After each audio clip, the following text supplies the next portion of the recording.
प्रेमी प्रभु जी, हम धन्यवाद देते हैं इस सुंदर समय के लिए। ये हम प्रभु डालीगंज में प्रभु आपने हमको लेके आए, इसके लिए हम धन्यवाद करते हैं। आपकी सुसमाचार को प्रकट करने के लिए हमको सहायता करें। आपकी आवाज़ हर गली में प्रभु, हर घर में पहुंचने में प्रभु आपके आत्मा की ताकत चाहता है। प्रभु सबसे बातें करें प्रभु, यीशु मसीह के प्रेम को समझने के लिए आप उनको मन दीजिए प्रभु। अंधकार की तमाम शक्तियों को आपके नाम में बांध देते हुए आपकी सहायता चाहते हुए छोटी सी प्रार्थना प्रभु यीशु मसीह के नाम मानते सुना ग्रहण कीजिए पिता, आमीन। तेरा जीवन किसके लिए, तेरा जीवन किसके लिए,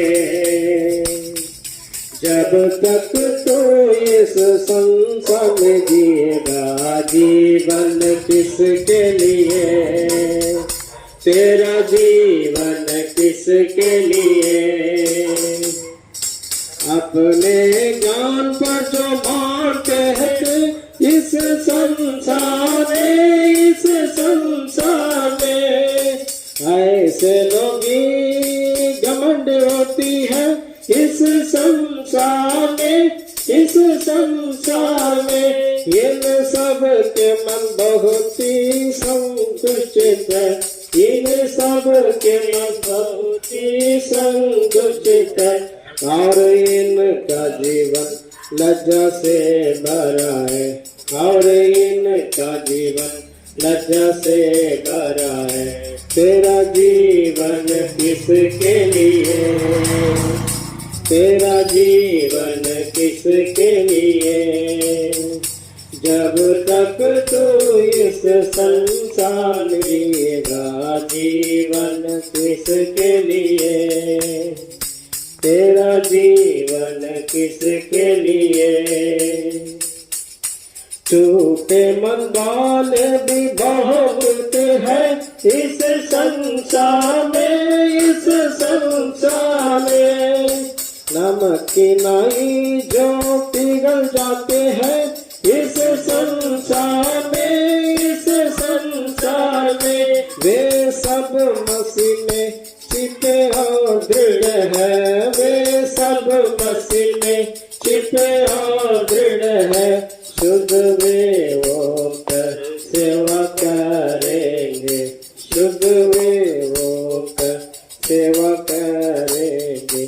तेरा जीवन किसके लिए, तेरा जीवन किसके लिए, जब तक तू संसार में जिएगा, जीवन किसके लिए, तेरा जीवन किसके लिए।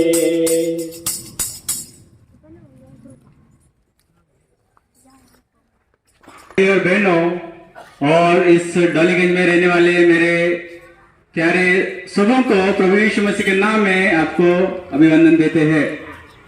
प्रियो, यहाँ पर हम प्रभु यीशु मसीह का सुसमाचार प्रचार करने के लिए आए हैं।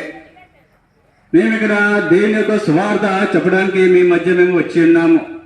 प्रभु यीशु मसीह इस संसार में किस रीति से उसने प्रेम को ले आया, और उस प्रेम के द्वारा उसने किस रीति से आपको और मुझे जो है पाप से छुड़ाया, इन विषयों को जो है हम आपके सामने बतलाने आए।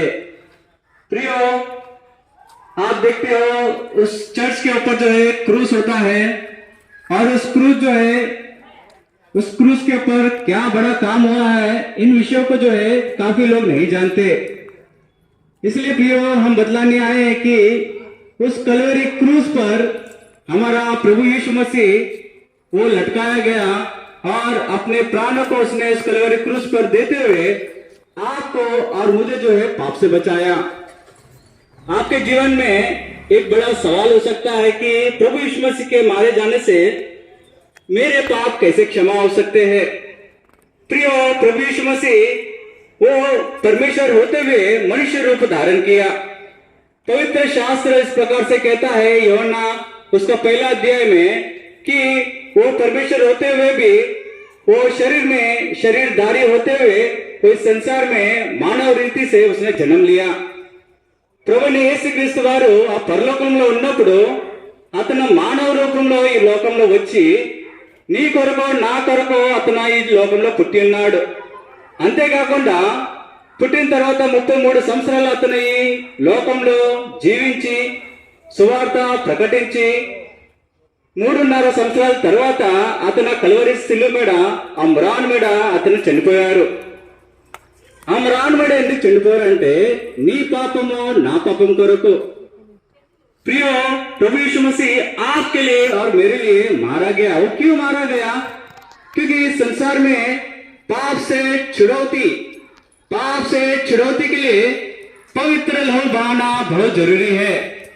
పాప నుండి విమోచన కలగడానికి పరిశుద్ధ రక్తము ఎంత అవసరమో, పాపం నుండి మనల్ని విడిపించడానికి పవిత్రమైన రక్తం ఎంత అవసరమో చూడాలంటే ఈ లోకంలో ఎవడో పరిశుద్ధులు కాదు. ఈ संसार में कोई पवित्र नहीं है. यदि हम एक एक मनुष्य की गिनती करें तो हर एक मनुष्य में कोई ना कोई पाप जो है वो दिखाई पड़ता है. ఏ మానవుడి జీవితంలో మనం చూసిన ఎడల వాడి జీవితంలో పాపం అనేది కనిపిస్తుంది. అటు రీతిగా మనం చూస్తే అందరూ పాపంగా ఉండుంటే మరి పరలోక రాజ్యానికి ఎవరు చేరుతారు? यदि सभी लोग पाप में है तो स्वर्ग राज्य में कौन प्रवेश करेगा? इसलिए परमेश्वर ने सबसे बड़ी योजना बनाई.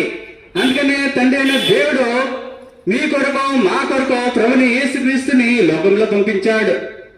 उसने पिता परमेश्वर ने प्रभु यीशु मसीह को मानव रीति से संसार में भेजा ताकि आपका और मेरा जो है छुटकारा हो सकते, क्योंकि वही केवल एक पवित्र है.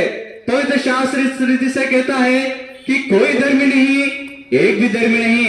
పరిశుద్ధ గ్రంథం ఎటు రీతిగా సెలవిస్తుందంటే నీతిమంతుడు లేడు, ఒక్కడు లేడు. ఎవరు నీతిమంతుడు లేనప్పుడు మనం నీతిమంతులుగా ఎలాగ తీర్చబడతాం?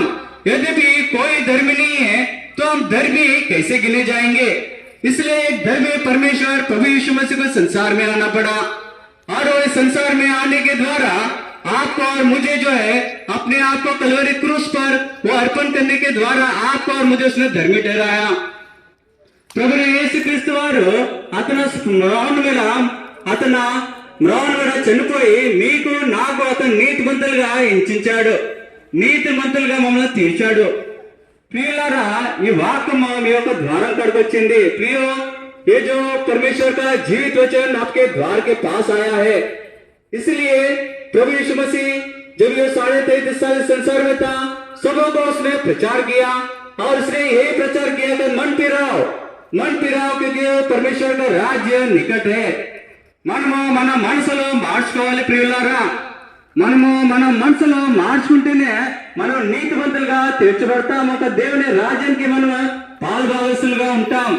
అందుకని ఇక్కడ ఒక పాట ఉన్నది, నా హృదయము వింతగా మారెను, నా హృదయము వింతగా మారెను, నా హృదయము వింతగా మారెను, నాలో యేసు వచ్చినందునా, నాలో యేసు వచ్చినందునా. సంతోషమే సమాధానమే, సంతోషమే సమాధానమే, సంతోషమే సమాధానమే, చెప్పనా శక్యమైన సంతోషం, చెప్పనా శక్యమైన సంతోషం. ఎవరైతే యేసుక్రీస్తుని తన సొంత రక్షకుడిగా అంగీకరించిన ఎడల తన జీవితంలో యేసుక్రీస్తు సంతోషము సమాధానము అనుభవిస్తాడు. అందుకని అప్పుడు యేసుక్రీస్తుని మనం ఎప్పుడైతే స్వీకరించుకుంటామో చెప్పనా శక్యమే అంత సంతోషము ఆనందము ప్రభుని యేసుక్రీస్తు వారు మీకు ఇంకా మనందరికీ కలిగిస్తాడు. ప్రియులారా, అందుకనే విషయము చెప్పడానికి మీ ముందు మేము వచ్చి ఉన్నాము. ప్రభుని యేసుక్రీస్తుని మీ సొంత రక్షకుడిగా అంగీకరించుకోండి. ఏం చేయాలంటే మీకు ఎక్కువ పని చేసి శ్రమపడే అవసరం లేదు. మీరు ఎక్కడున్నారో అక్కడే ప్రభుని యేసుక్రీస్తుని మీ హృదయంలోనే ఒక చిన్న ప్రార్థన చేసుకోవాలి. ఆ ప్రార్థన ఏంటంటే, ప్రభువా నేను పాపిని, ప్రభువా నేను పాపిని, నీ విషయంలో నాకు ఎవరు చెప్పలేదు, కానీ ఈ రోజు ఈ యొక్క ప్రాంతంలో ఎవరో వచ్చి నాకు చెప్పినారు, నేను విశ్వసిస్తున్నాను. ప్రభువా నీవే ఈ లోకంలో వచ్చావు, నా కొరకు మీ ప్రాణాలు పెట్టి నా కొరకు మీరు చనిపోయి పాత పెట్టి మళ్ళీ 3వ రోజున తిరిగి లేచారని ఎవరైతే మీ మనసులో విశ్వసిస్తారో వాళ్ళకి నేడే రక్షణ దినము, వాళ్ళకి నేడే రక్షణ దినము. ప్రియులారా, మీరే ఈ రోజు ఈ సమయంలోనే దేవుని ప్రభుని యేసుక్రీస్తుని మీ స్వంత రక్షకుడిగా अंगीकరించండి. प्रियो, प्रभु यीशु मसीह को आप जो है स्वयं के उद्धारकर्ता का नहीं, जब आप स्वीकार करोगे और इस बात पर विश्वास करोगे कि प्रभु यीशु मसीह मेरे लिए इस संसार में आया, मारा गया, गाड़ा गया और फिर से तीसरे दिन वो जी उठा, जो कोई इस बात पर विश्वास करेगा और परमेश्वर ने उसे मुर्दों में से जिलाया, इस बात पर जो कोई विश्वास करेगा वो निश्चय उद्धार पाएगा. प्रियो, वो निश्चय उद्धार पाएगा. प्रभु यीशु मसीह वचन इस प्रकार से प्रकाशित वाक्य में कहता है, 21 अध्याय और 22 अध्याय में वो कहता है, देखो मैं शीघ्र आने वाला हूँ, देखो मैं शीघ्र आने वाला हूँ. देखो प्रियो, परमेश्वर का वचन इसे कहता है, मैं नहीं कहता, लेकिन परमेश्वर का पवित्र शास्त्र इस प्रकार से कहता है, देखो मैं शीघ्र आने वाला हूँ. इसलिए प्रियो, जब प्रभु यीशु मसीह हमारे बीच में आएगा तो उस समय में हम जो है प्रभु यीशु मसीह को उद्धार करते कि नहीं पहले से जान लेना चाहिए. यद्यपि हम नहीं जानेंगे, उस समय में जो है हम यहाँ पर छोड़े जाएंगे और जो लोग प्रभु यीशु मसीह को ग्रहण किए हैं वे जो है परमेश्वर के साथ जो है उठाए जाएंगे और स्वर्ग राज्य का वो भागीदार होंगे. इसलिए प्रियो, आपको ये शुभ समाचार, सुसमाचार, प्रभु यीशु मसीह का सुसमाचार आपको बतलाने के लिए इस डॉलीगंज के प्रांत पर हम आए. जो कोई प्रभु यीशु मसीह पर, उसके नाम पर विश्वास करेगा, उसका और उसका गणना जो है उद्धार और नजात पाएगा. మీలో ఎందరో యేసుక్రీస్తుని వాళ్ళ సొంత రక్షకుడిగా అంగీకరించిన ఎడల మీకే రక్షణ, మీకు పరలోక రాజ్యము అది నీడే దొరుకునుగాక.